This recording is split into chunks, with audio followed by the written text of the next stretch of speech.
Hoje nós vamos falar de um assunto que está muito em alta, né? Antigamente tinha muitos médicos dedicados à cirurgia de face e hoje está voltando a cirurgia de face com tudo, né?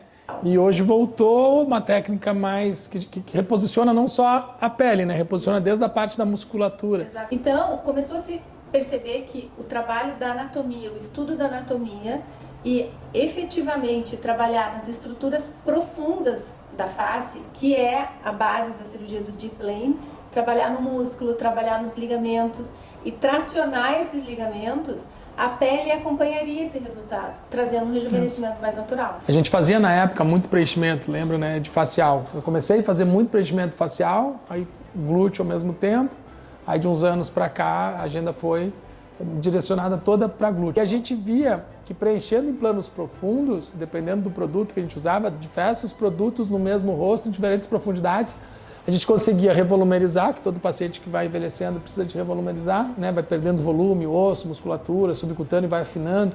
Então a gente continua precisando disso, né, para ter um resultado mais natural. E reposicionando a musculatura, preenchendo junto do osso, a gente conseguiu um resultado lifting bem natural, sem cirurgia. Só que claro que tudo tem um limite, daí também a gente não pode exagerar no preenchimento pensando em ter um resultado lifting, né? Assim como na mama. Igual. Eles são complementares, né? Eu sempre falo assim, um bom preenchimento numa localização correta, num volume correto, ele vai ajudar o resultado da cirurgia. Mas nós percebemos assim que os pacientes que vêm há muito tempo fazendo esses preenchimentos ou até bioestímulo, chegam no limite do resultado.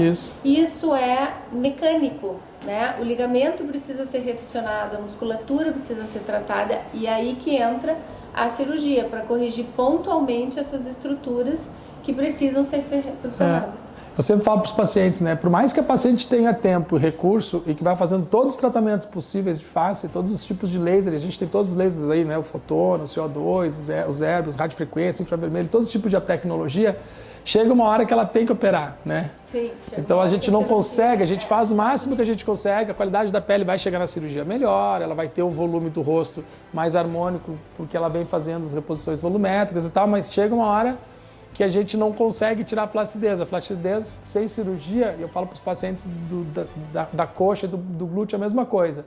O glúteo um pouquinho não, porque o glúteo eu consigo revolumerizar e acaba melhorando o lift, pelo efeito lift.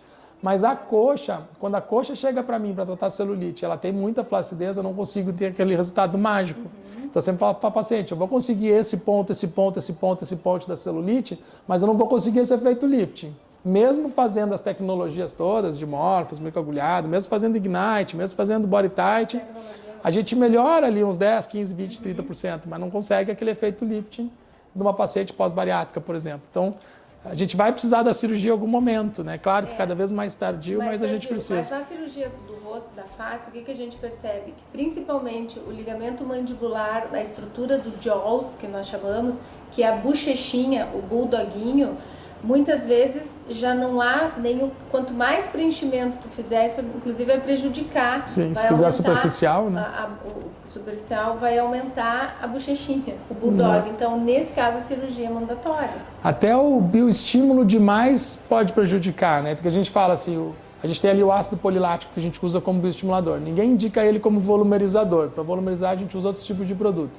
Mas se a paciente ficar colocando muito bioestimulador no rosto, ele acaba dando um volume, ele chega num limite que ele, além de não bioestimular mais, ele vai pesar no rosto. Vai pesar. Né? E aí, muitas vezes, isso prejudica. Atrapalha a cirurgia. Atrapalha a cirurgia. Tu não consegue identificar os planos exatamente onde eles estão e para trabalhá-los ali. Então, a complementação é importante, mas também tem o limite. Tudo tem limite. Não... Seja bioestímulo demais, faz mal, preenchimento demais, faz mal, ácido hialurônico demais.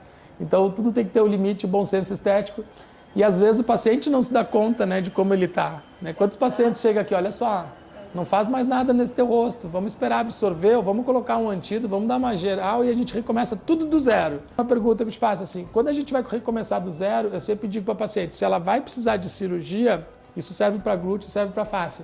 Eu prefiro que ela faça a cirurgia primeiro, para depois fazer o ajuste fino comigo, né? Seja prótese de glúteo, seja lipoescultura, seja o lift facial. Porque acho que você também prefere pegar paciente sem preenchedor Sim. né? E Muitas puxar o máximo vezes, que você consegue exatamente. e depois eu dou aquela ajustada. Muitas vezes a gente retira os preenchedores, fazendo hialuronidase, para poder estudar bem aquele rosto. Na verdade, um exame que é imprescindível é o mapeamento facial. Fizemos a ecografia para mapear bem e fazer. Retirando o excesso de preenchimentos e aí realizando a cirurgia. Depois volta para o preenchimento de novo. E aí volta de novo para a Bioestímulo. complementação. Bioestímulo, toxina, tratamento de laser. Eu sempre falava muito de preenchimento facial, né, quando eu fazia lá atrás, e eu sempre falava que a cirurgia ela tem que ser em último caso. E muitas vezes, né, que nem a gente mostra nos resultados que tinha, que realmente o preenchimento ele consegue atrasar muito a cirurgia. A gente conseguia melhorar não só a questão da revolumerização, mas dependendo de como a gente coloca esse volume, a gente consegue melhorar também a proporção do rosto e deixar um rosto não só mais jovem, mas mais atraente, né?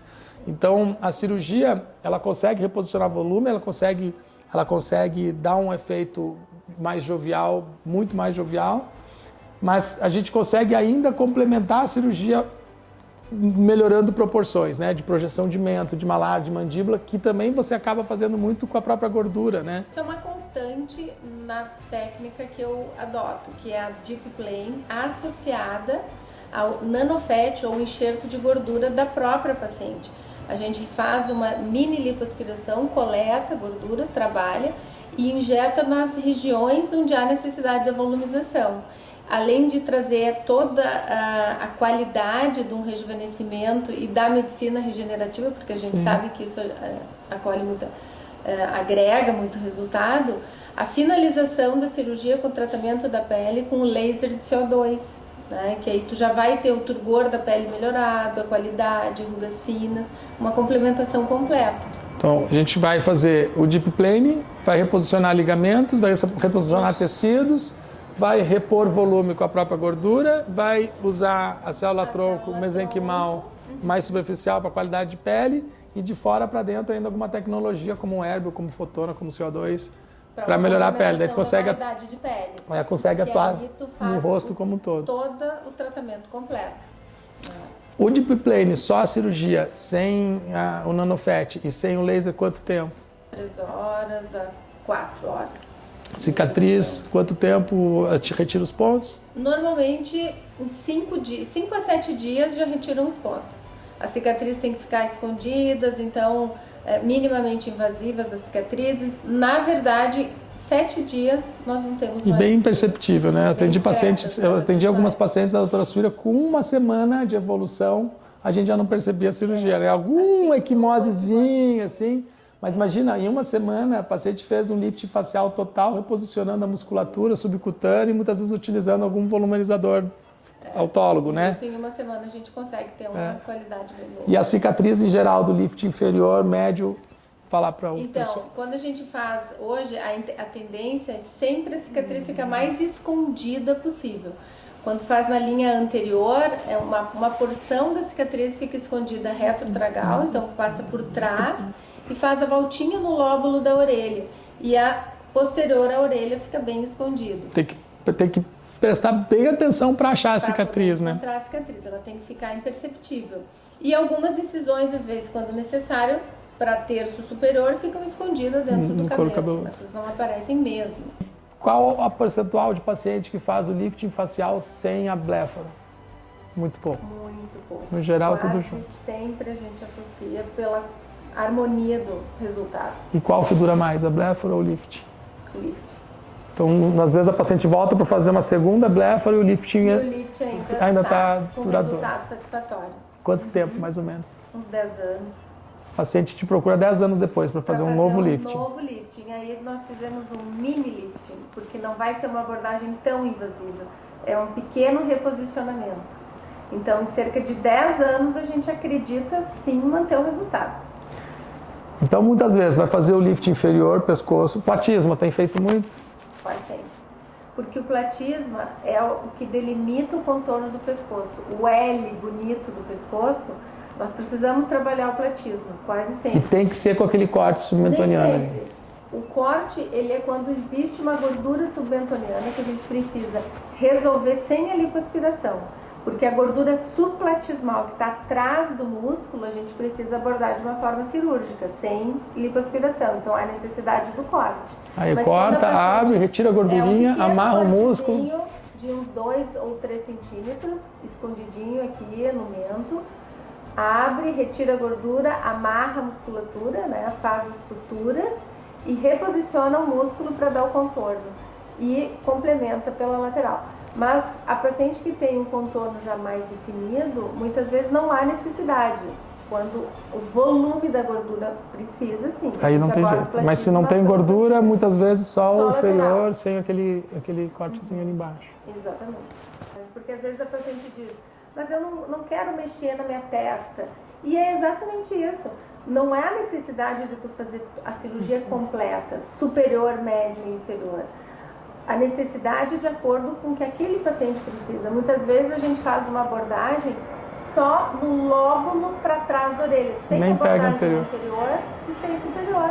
Então tu trata muitas vezes a linha da mandíbula, só pescoço inferior, pescoço. Sem médio, sem superior. Exatamente. Sabe uma coisa que... Em casos faz só superior para liberar ligamentos orbiculares, temporal e subir só a testa. Eu tive vários pacientes transexuais que fizeram a frontoplastia e pacientes que fizeram também rebaixando a implantação do capilar, né? Que a gente começa a trabalhar nesses terços para diminuir o terço superior. Como é que está essas cirurgias hoje? Ainda existe, mas quando necessário. Mas o que sempre tem se feito bastante também são microimplantes capilares, né? Para baixar a linha do tríqueo ali, né? A técnica do fouet, que é uma técnica menos agressiva, sem corte. Então também é bem agradável o resultado. Com fio longo, na mulher é mais difícil, né? Então vai dar uma raspadinha, vai tirar fiozinho por fiozinho, baixa 1 centímetro, 2, mede os terços para deixar proporcional. E aí, em vez de retirar a pele e puxar aqui, baixar o couro cabeludo, vai descer a linha do cabelo.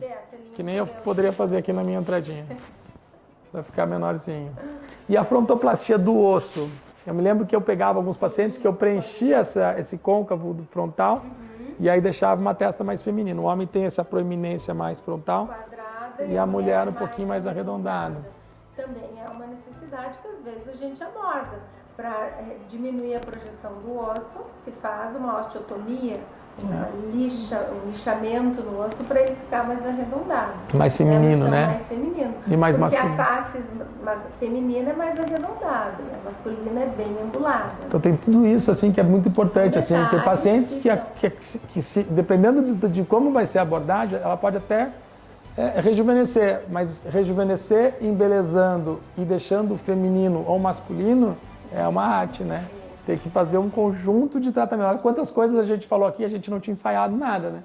Quantas coisas a gente falou aqui de modo de abordar o rosto. Seja por laser, seja por endolift, seja o laser, seja medicina regenerativa, seja volumerização. Então a gente vai deixar um mento mais projetado, mais delicado na mulher, a gente vai deixar um mento mais quadrado no homem, uma mandíbula mais marcada no masculino.